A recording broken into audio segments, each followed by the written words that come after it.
waxaan sadalin yarada rabaa inaan kula taliyo si fiican adiga dhageysataan ilaahay baan idinku dhaashay bedel dhaqanka ah xafiis baan ka shaqeynaya waa inaan bedelnaa inaan tiraadid shaqo ma qabanayo ilaa xafiis la ii magacaabo oo aan xafiis fariisto waxaan rabaa inaan in yar idin la wadaago waa kuma maxamuud khaliifka maanta idin hortaagan xageebu ka yimi ma wuxuu ka yimi family millionaire oo dhaqaale badan leh oo silver spoon baa lagu soo barbaariyay maya waxaan ka imi family fakhri baan ka imi waa ku faana waxaan leeyahay waxaan maxbuus u ahay biography-gayga meeshan ka imi maxbuus baan u ahay kama cararayo waan ku faanaya waxaan ka soo shaqeeyay markaan dugsiga dhexe magaaladan ka tagay aan qarda tagay aan dugsiga dhexe aan dhiganayay oo aan dugsiga dhexe ka baxayay waxaan bilaabay inaan daaraha ka shaqeeyo waxaan ka soo shaqeeyay dhagax fuundiga dhagaxa dhisaya aabahay guryaha ayuu dhisin jiray wax intaan raaco baan dhagaxa waxa la yiraahdaa wastaadka iyo kuuligan soo noqday waxa ay gashay fiixda gacantayda asaan bay ku yeeshay noloshayda aan ku faano waan tusaa dadka dhagax baan ka soo shaqeeyay aanan qaadin karin si aan wad u helo income u helo si aan aabe iyo hooyo markay iyagu noloshayadii inay dabraan isku dayeen inaan iyaga dhar u gado inaan iyaga baahidooda ha qabtiro ayaan ka soo shaqeeyay waxaan idiin sheegayaa inaan miraheedii goostay aniga oo wali ardaya inaan shaqo ku ababo waxaan tagay xamar jaamacaddii ummadda markaan aaday waxaan tagay aniga oo aan xamar ku lahayn aabe hooyo immediate family aan ku lahayn abti iyo hooyo la dhashay adeerkii hooyo la dhashay walaal midna aan ku lahayn laakiin in badan waxaan ku amaanaa bulshada Soomaaliyeed siday isu caawinto waxaan tagay sidii dhaqanka u aad bulshada Soomaaliyeed guri qof qaraabadeeda u leeyahay markaan iyaama joogay ee jaamacaddii ummaddu ay qaadato imtixaankii galnay 6 bilood oo luqadda si aan waxaan isku dayay inaan guriga joogo markaan iyaama joogay waad ogtihiin bulshadu gurigii xoogaa la ladan ummadoo dhan baa isugu timaada dadkii baa ka batay maadaama aan malaha qofkii u dambeeyay ahaa ayaa waxaa laygu yidhi maxaa malaha fiicnaan lahayd guriga hebel inaad tagtid guriga hebel dabkaa ka dilsan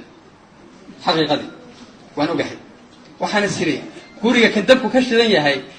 labada qof oo guriga lahaa dad badan bay ahaayeen waxaan isiri seebaad ugu noolaataa 6 bilood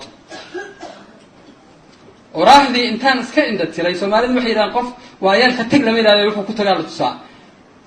adama la yiri xaqaas waxaan isiri kan soo joogtaa waxaan eegay ani opportunity oo guriga ka banaan waxaan eegay beer weyn buu gurigu lahaa inay beertii rada yacan tahay goobtan iskuulka maalintii dama ka imi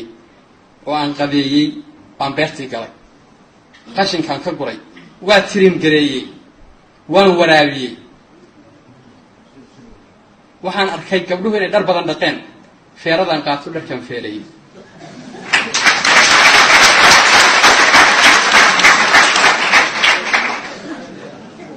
waxaan arkay oday ninka guriga leeyahay uu soo yaradaahayo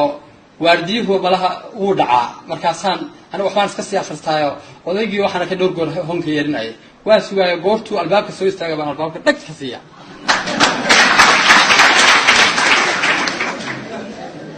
galabtii baan furaha soo qaataa gaarigan odayga u dhaqaa dacsadahan habaaska ka tuuraa gaarigan dhaqaa waa nadiifiya odaygu soo baxaa gaariga oo nadiifa wargabankan ducaysan xaga kii wuxuu odayga ii bilaabay inuu isiiyo gaariga goorta habeenkii uu soo geliyo inuu pocket money isiiyo oo yiraahdo adeer insha Allah bari pocket money-gaaga waa kan wuxuu bilaamatay maamadii guriga lahayd inay tiraado hooyo qolkayga hurdada wax ku akhriso si aan dhalinyaradaas ku mashquulin imagine waa kay waxay ahayd shalay waxay ahayd guriga xagga laakiin maanta ya waxa bilaabatay odayga oo aad garanaysaa special lunch baa loo sameeyaa inuu yiraahdo meey maxamuud bay la qadinaya markii 6 bilood ii dhamaatay baan subaxdii dama u imi aabe iyo hooyo waxaan ii dhamaaday luqadii waxaan ku xoroonayaa jaamacadda ummadda guri baa layga siiyey waan idinka mahad celinayaa intii aan gurigiina soo joogay markana waxaan doonayaa inaan guriga jaamacaddii ku horado waa la naxay waxaa la yidhi safar dibadda baan socnaa gurigana waxaan diyaarinaynay inaan adiga kaaga tagno ha tagin gaariga iyo dareewalka baa jaamacadda ku geynaya kaana soo celinaya gurigana adaana kaaga tagina waxaan ku idhi cala ra'si walcayn waa aabbahi hooye ii ahaayeen 6 bilood inaan aqbalo markay ii soo noqdeen baan jaamacadayda ku xirooday maxaan ka benefit garay haddaanan dhagaxa ka shaqayn daa opportunity maan helan waxaan dhalinyaradiina marka idin leeyahay please bedela habdhaqanka aad leedihiin xafiis haddaanan ka shaqayn ma shaqaysanayo waxaan rabaa inaan mustaqbalka dhow arko dhalinyaro jaamacadka ka soo baxay oo waitress-ka ah maalin maalmaha ka mid a aniga oo maraykanka jooga ayaan casho waxaan u aaday baqaaxi ku taalla gobolka Missouri magaalada Kansas inaan dhalinyaro ah oo cadaana baa service gareynayay markuu service-kii ii bilaabay baan waxaan ku idhi maalinta ma waqtiga aad ka bixisay bas waqtiga aad bilowday oo shiftiga galabnimada miya markaasuu yidhi ha shiftiga galabnimada shaqo kale miyaad haysataa ka tanyar baan la dhex maray wuxuu yidhi gelinka hore meel kalaan aadaa laakiin gelinka dambe shaqa maxaa qabataa waan ku yidhi wuxuu yidhi waxaan ahay lawyer wuxuu ka soo baxay jaamacadaha maraykanka jaamacad magac weyn buu ka soo baxay muxuu ku shaqaynayaa waa waiter $7 $8 iyo tib qaata wuxuu yidhi gelinka horena waxaan volunteer ugu shaqeeyaa nin judge ah si aan khibrad u helo mustaqbalkana aan shaqo looyarnimo u helo